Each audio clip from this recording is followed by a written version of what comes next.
नमस्कार मेरे प्यारे साथियों, मैं डीबी आज एक नए वीडियो के साथ आप लोगों के सामने हूँ और मेरा आज का ये वीडियो है एशियन पावर रैंकिंग पर।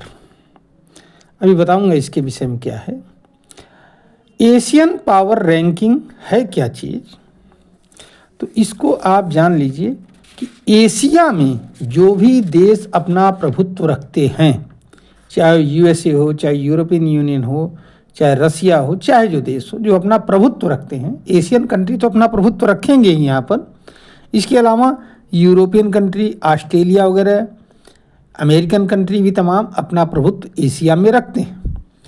तो इसमें बताया गया है कि एशिया रीजन में, एशिया क्षेत्र में जो भी कंट्री अपना प्रभुत्व रखते हैं उनका क्या रैंकिंग है, एशिया के अंदर किस पोजीशन पर है।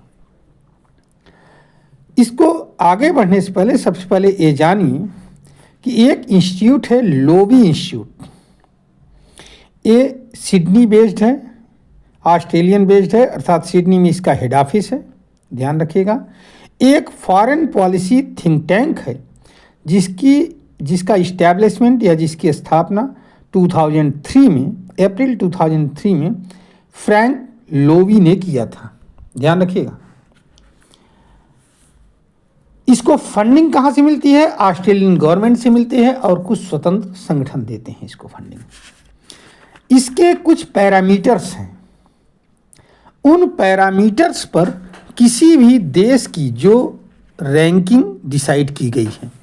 ये कोई भारत की संस्था नहीं है, ये विश्व की संस्था है और न ही कोई भारत सरकार के द्वारा वित्त पोषित संस्था है, ये भी जान लीजिए। तो एशियन पावर रैंकिंग जब की गई तो उसमें भारत का स्थान है 3रा नंबर। एशिया में जो भी पावर्स उपस्थित हैं, चाहे यूएसए हो, चाहे रसिया हो, चाहे चाइना हो, चाहे जापान हो, चाहे ऑस्ट्रेलिया हो, उनकी एक रैंकिंग की गई। तो यूएसए की पोजीशन टॉप पर है 80 पॉइंट्स के साथ, चाइना की पोजीशन सेकंड पर है 73 पॉइंट्स के साथ, और इंडिया की पोजीशन थर्ड पर है 40 पॉइंट्स के साथ। पिछली बार 38.1 थी, इस बार इसमें 1.9 या लगभग 2 का सुधार हुआ है, 2 पॉइंट्स का लगभग, और ये 40 पर पहुंच गया। इसमें चौथे नंबर पर है जापान, 4th नंबर पर, और रसिया है 5th नंबर पर, ऑस्ट्रेलिया है 6th नंबर पर। बाकी की हमें जानने की ज़रूरत नहीं है।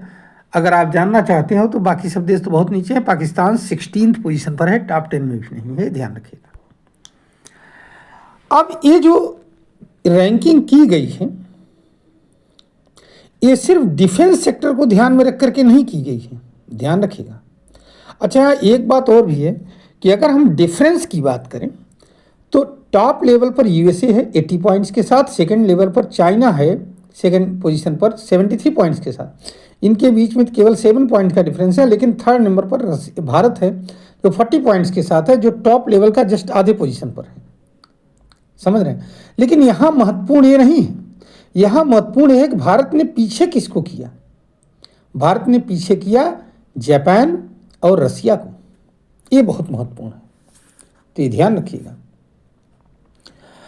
अब जापान, रसिया, साउथ कोरिया को भी पीछे किया है भारत ने, तब फिर इस पोजीशन 3rd रैंक पर आया है इस साल। अच्छा, इसमें कैलकुलेट क्या किया गया है? कैलकुलेट केवल एक मिलिट्री पावर नहीं है, मिलिट्री पावर तो एक पावर है, इसके अलावा सॉफ्ट पावर क्या है उसके पास, डिप्लोमेटिक पावर क्या है उसके पास, इकोनॉमिक पावर कितनी है उसके पास, ठीक है। इन सारी चीज़ों को कैलकुलेट करने के बाद में अबाउट 10 पैरामीटर्स हैं। कुछ पैरामीटर्स के विषय में अभी मैं चर्चा भी करूंगा। 10 पैरामीटर्स को कैलकुलेट करने के बाद में फिर रैंकिंग निर्धारित की गई है, ध्यान रखिएगा। हाँ, मिलिट्री फैक्ट तो था ही, मिलिट्री मतलब वो जो फैक्ट है वो तो था ही। 8 पैरामीटर्स पर एक कुल मिलाकर के बेस्ड है, ध्यान रखिएगा।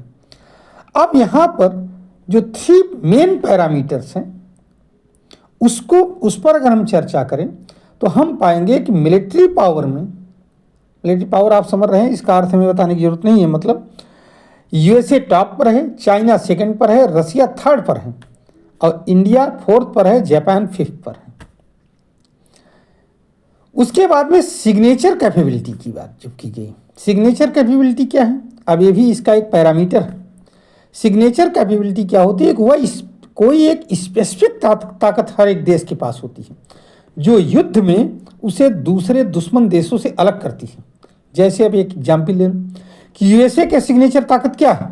स्टील्थ बॉम्बर, ड्रोन्स है, समझ रहे हैं, न्यूक्लियर कैरिंग एयरक्राफ्ट हैं, न्यूक्लियर कैरिंग एयरक्राफ्ट्स हैं, एयरक्राफ्ट कैरियर्स हैं उनके पास, न्यूक्लियर एयरक्राफ्ट कैरियर्स हैं। तो ये सब इसको कहते हैं सिग्नेचर कैपेबिलिटी। ऐसे ही चाइना की सिग्नेचर कैपेबिलिटी क्या है? साइबर वारफेयर, एयरक्राफ्ट कैरियर्स हैं, नेवी। रसिया की क्या है सिग्नेचर कैपेबिलिटी? रसिया की है न्यूक्लियर ऑर्गेनाइजेशन जो है उसके पास, हाइपरसोनिक उसके पास मिसाइल्स हैं। ऐसे इंडिया की भी है। इंडिया की क्या है? न्यूक्लियर सबमरीन्स हैं, ठीक है। उसके बाद में मिसाइल पावर्स है इंडिया की। तो ये सब चीज़ें जो है सिग्नेचर कैपेबिलिटी है। तो यहाँ पर सिग्नेचर कैपेबिलिटी में अगर हम बात करें तो यूएसए फर्स्ट नंबर पर है, चाइना सेकंड नंबर पर है, रसिया थर्ड नंबर पर है, इंडिया फोर्थ नंबर पर है। अब आता है एशियन मिलिट्री पॉस्चर। ये क्या चीज़ है? असल में किसी देश की वो क्षमता होती है जिससे वो कितनी तेजी से सेना को तैनात करके किसी भी जगह पर लंबे समय तक युद्ध लड़ सके, इंटेंस फाइट कर सके, उसको कहा जाता है मिलिट्री पॉस्चर। तो यहाँ एशियन मिलिट्री पॉस्चर की जब बात आई तो वहाँ पर चाइना फर्स्ट नंबर पर है 100 पॉइंट के साथ, भारत सेकंड नंबर पर है 93 पॉइंट के साथ, यूएसए थर्ड नंबर पर है 90 मार्क्स के साथ, पॉइंट के साथ, और रसिया 84 पॉइंट्स के साथ फोर्थ नंबर पर चला गया। बस यहीं पर जो है गड़बड़ा गया। और इस तरह से 8 पैरामीटर्स को लेकर के, 3 तो ये हैं, बाकी 5 इधर से पैरामीटर्स लिए गए हैं, अर्थात डेमोक्रेटिक पावर जो है, डिप्लोमेटिक पावर जो है, और इसके अलावा जो है सॉफ्ट पावर उसके पास क्या है, इकोनॉमिक पावर क्या है, इन सबको भी कैलकुलेट किया गया इसमें। और कुल मिलाकर के इसके बेसिस पर इंडिया अब जो है इस साल 2025 में थर्ड पोजीशन पर पहुंचा है 40 पॉइंट्स के साथ, ध्यान रखिएगा। तो ये है पूरा इस पर रिपोर्ट। ये रिपोर्ट ये बताती है कि भारत की मिलिट्री कैपेबिलिटी विश्व के और देशों की तुलना में एशिया कंट्री में कितना मायने रखती है। अकेले अगर हम देखें तो अगर हम यूएसए को हटा दें तो चाइना और इंडिया दोनों मिल करके कितने बड़े एशियन पावर हैं, ये अंदाज़ा लगाया जा सकता है इस रिपोर्ट से। साथियों, आपका इन पर क्या विचार है? अपने विचार जरूर रखिएगा।